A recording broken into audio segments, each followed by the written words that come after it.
Have another anniversary review for you. It's an album, I think it's one of the most underrated from this band. If you've been watching this channel, you will have noticed that I've been releasing a lot of videos lately. It's because June 8th seems to be a very popular date this month. This is the third anniversary review that I've done for this date, even though I have spread out these releases over a few days. The review is for the thrash metal band Testament and their 8th album, The Gathering. It was released on June 8th, 1999. It is celebrating 25 years. The album was a fresh start in many ways. Testament had signed with Spitfire Records. This new partnership led to a different direction and new possibilities. The Gathering was co-produced by band members Chuck Billy and Eric Peterson. This album also had two big names in metal for the first time in the band Testament. Steve DiGiorgio on bass guitar and Dave Lombardo, who was the ex-drummer of Slayer. There was a lot of chemistry between the band members, and they all contributed to the album's composition. However, Dave Lombardo's stay with the band was brief, making The Gathering his only album with Testament. The album was a turning point for the band. While their previous album, Demonic, had delved deeply into death metal, The Gathering saw them returning back to their thrash metal roots.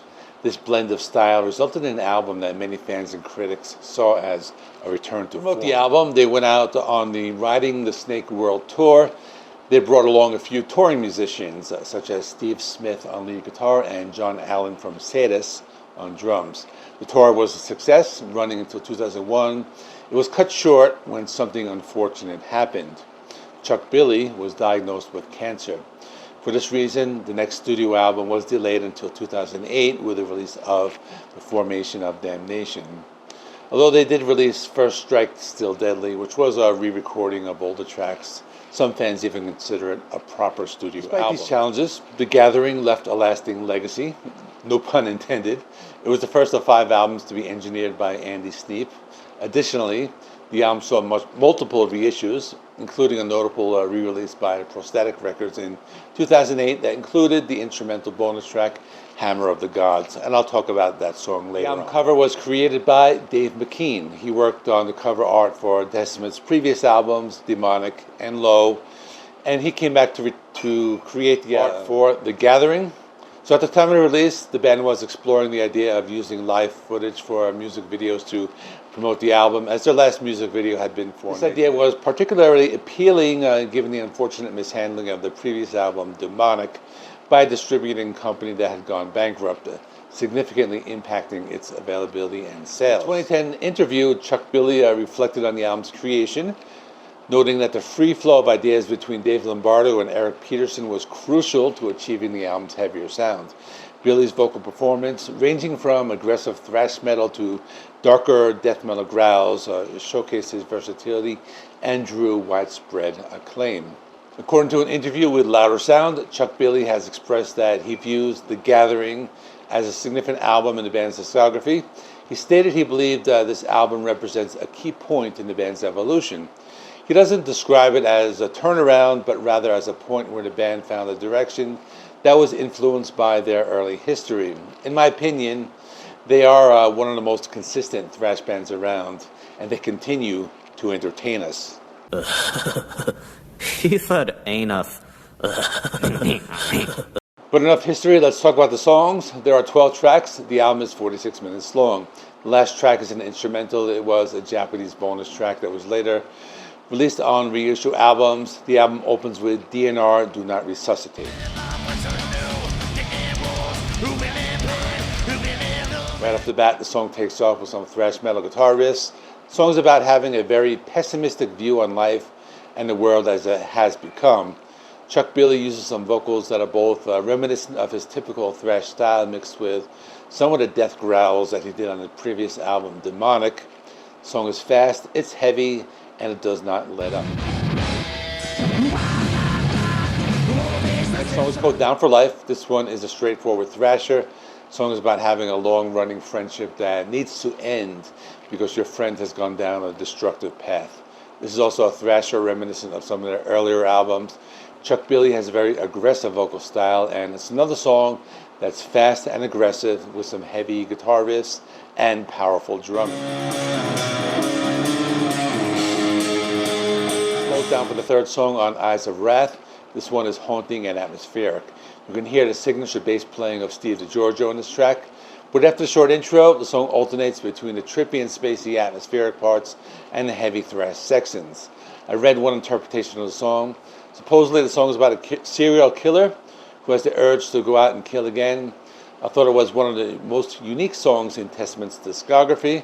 The song is different, but I thought it had some of the best guitar riffs on the album. Guitar solo was awesome because it had somewhat of a psychedelic feel, while Dave Lombardo's drumming was in top form. It might be one of my favorite deep cuts from the band.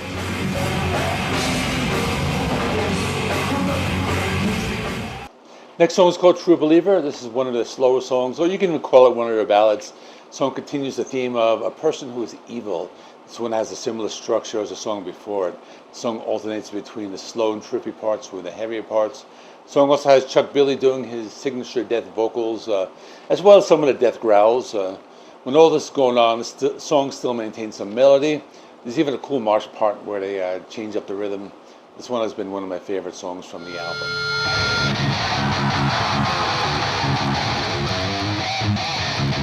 3 Days in Darkness. This one is a straightforward thrasher. Sounds like some of the classic material. Songs and backing vocals in the chorus, and some of those death growls by Chuck Billy. Lyrics mention 3 Days of Darkness in the year 2012, which would have been 13 years after the release of this album, back when people still believed the Mayan prophecy. This also comes from a Bible prophecy that says the world will experience 3 days of complete darkness. It's an awesome song. I like the part in the middle where they have a slow section that picks up later and then gets fast again. Of the dead!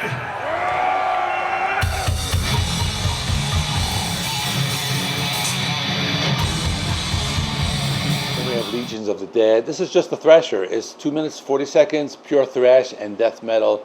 Might be leaning a little more towards death metal. You can hear that in the use of the tremolo-picked guitar riffs. Lyrics are about some zombie outbreak, or the song touches on the act of blindly believing false ideologies, or at least that was my interpretation of it.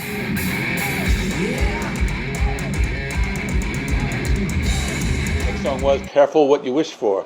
I thought this one had more of that old school thrash sound. This band is known for that. They seem to slow it down a little on this one, and even sounded a little like their style on their most commercial sounding album, The Ritual. Had that heavy chugging sound I really like, but this song also has some twists and turns. It was pretty cool. Song is a cautionary tale about the deceptive nature of life. We're moving towards the end of the album. There are 5 tracks left. The next song is called Riding the Snake. It's another song that has one of those trippy intros with the cool bass playing by Steve DiGiorgio, but then the song takes off and it's a thrasher. The song is about struggles of addiction. Another one of those songs that has various softer and heavier sections. And I think the band is going for this on this album. I also noticed the song has some cool isolated guitar riffs, especially towards the end of the song. There's another short song at 2 minutes 37 seconds called Allegiance. This one sounded like some straightforward thrash. One of the style very reminiscent of the style from Practice What You Preach or Souls of Black. The song is about resisting oppression, and you can even hear some sound effects of riots going on in the background to drive that point home. It also has an awesome groove. Next song is called Sewn Shut Eyes, and one's a little darker. The guitar riffs were very cool. I thought this one had more of that death metal style. Chuck Billy was using more of his guttural vocals. The song is about hatred in society and how people are blind to it. The song serves as a metaphor for people's blindness to the hatred around them. This one has an awesome breakdown, has some machine gun style drumming by Dave Lombardo. It's an awesome deep cut on the album. The last official album cut is called Fall of Dome. It's another one of those environmental songs. I know they did this on their Practice What You Preach album with the song Greenhouse Effect.